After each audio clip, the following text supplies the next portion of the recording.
આગળ સમાચારમાં વાત કરીએ તો સમાચાર સુરતથી પ્રાપ્ત થયા છે। સુરતમાં આચારસંહિતાના ભંગનો મામલો સામે આવ્યો છે। ડીજીવીસીએલના 6 કર્મચારીઓની બદલી કરવામાં આવી। સુરત જિલ્લા બહાર તેઓની બદલી કરવામાં આવી છે। આચારસંહિતા ભંગ બદલ કાર્યવાહી કરવામાં આવી છે।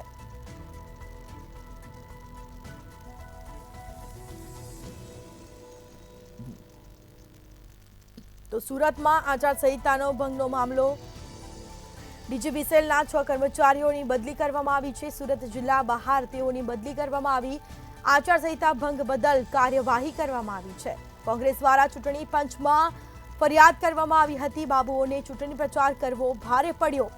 ભાજપ ઉમેદવારના કાર્યાલયમાં હાજરી આપી હતી। નીરવ દેસાઈને ભરૂચ મોકલાયા તો આશીષ પટેલની વ્યારા બદલી કરવામાં આવી। તો અન્ય 4 કર્મચારીઓની પણ જિલ્લા બહાર બદલી કરવામાં આવી છે। સમાચાર સામે આવી રહ્યા છે। સુરત આચારસંહિતાના ભંગનો મામલો ડીજીવીસીએલના 6 કર્મચારીઓની જિલ્લા બહાર બદલી કરવામાં આવી છે। તો આચારસંહિતા ભંગ બદલ કાર્યવાહી કરવામાં આવી। કોંગ્રેસ દ્વારા ચૂંટણી પંચમાં ફરિયાદ પણ કરવામાં આવી હતી।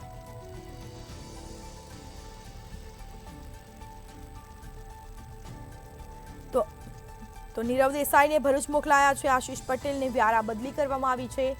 તો અન્ય 4 કર્મચારીઓને પણ જિલ્લા બહાર બદલી કરવામાં આવી છે। તો કોંગ્રેસ દ્વારા ચૂંટણી પંચમાં ફરિયાદ કરવામાં આવી હતી। વધુ વિગતો સાથે સંવાદદાતા દિવેશ પરમાર આપણી સાથે ફોન લાઈન પર જોડાઈ ગયા છે। જી, સુરતમાં આચારસંહિતા ભંગ બદલ 6 કર્મચારીઓની બદલી કરવામાં આવી જિલ્લા બહાર, શું માહિતી? ચોક્કસથી જે પ્રકારે ચૂંટણી આવી છે અને ચૂંટણી લઈને આચારસંહિતા લાગુ થઈ હતી તે દરમિયાન ક્યાંક ને ક્યાંક જે સુરતના ભાજપના જે લોકસભાના ઉમેદવાર મુકેશ દલાલ છે તેમની સાથે ડીજીવીસીએલના અમુક કર્મચારીઓ જે છે તે દેખાયા હતા અને તેને જ લઈને સુરત કોંગ્રેસ દ્વારા જે છે તે ફરિયાદ કરવામાં આવી હતી ચૂંટણી પંચને અને ચૂંટણી પંચે આ વાતની ગંભીરતાથી લીધી હતી અને આ જે કર્મચારીઓ જે હતા અધિકારીઓ તે અધિકારીની સુરત જિલ્લા બહાર બદલી કરી દેવામાં આવી છે। મહત્વનું કહી શકાય કે કોંગ્રેસ જે હતી તે જિલ્લા કોંગ્રેસ દ્વારા કોટા સાથે ચૂંટણી પંચને ફરિયાદ કરવામાં આવી હતી અને જે પ્રકારની ફરિયાદના આધારે શિક્ષાત્મક પગલાં જે છે તે લેવામાં આવ્યા હતા અને તેને જ લઈને આ જે ડીજીવીસીએલના કર્મચારીઓ જે છે તેમની બદલી કરી દેવામાં આવી છે। મહત્વનું કહી શકાય કે જે પ્રકારની આ પ્રકારની જે કાર્યવાહી છે તે કાર્યવાહીને પગલે ક્યાંક ને ક્યાંક ડીજીવીસીએલમાં ફફડાટ જોવા મળી રહ્યો, કારણ કે જે પ્રકારે આચારસંહિતા ભંગ બદલ જે અધિકારીઓની બદલી કરાઈ છે તેને ખાસ કરીને સુરત જિલ્લાની બહાર મોકલી દેવામાં આવ્યા છે। એટલે કે કહી શકાય કે શિક્ષાત્મક જે પ્રકારે શિક્ષાત્મક કાર્યવાહી કરવામાં આવી છે તેને જોતા સ્પષ્ટ લાગી રહ્યું છે કે કોંગ્રેસ દ્વારા જે પ્રકારની ફરિયાદ કરવામાં આવી હતી તેને લઈને તાકીદે આ પ્રકારની કાર્યવાહી કરવામાં આવી છે। જી, તમામ જાણકારી આપવા બદલ આપનો આભાર। તો સુરતમાં આચારસંહિતાના ભંગનો મામલો ડીજીવીસીએલના 6 કર્મચારીઓની બદલી કરવામાં આવી। સુરત જિલ્લા બહાર કર્મચારીઓની બદલી કરવામાં આવી છે। તો આચારસંહિતા ભંગ બદલ કાર્યવાહી કરવામાં આવી। કોંગ્રેસ દ્વારા ચૂંટણી પંચમાં ફરિયાદ કરવામાં આવી હતી।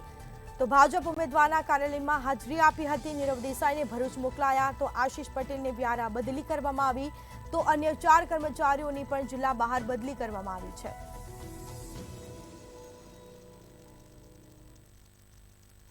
તો સુરતમાં આચારસંહિતાના ભંગનો મામલો ડીજીવીસીએલના 6 કર્મચારીઓની હાલ બદલી કરવામાં આવી છે।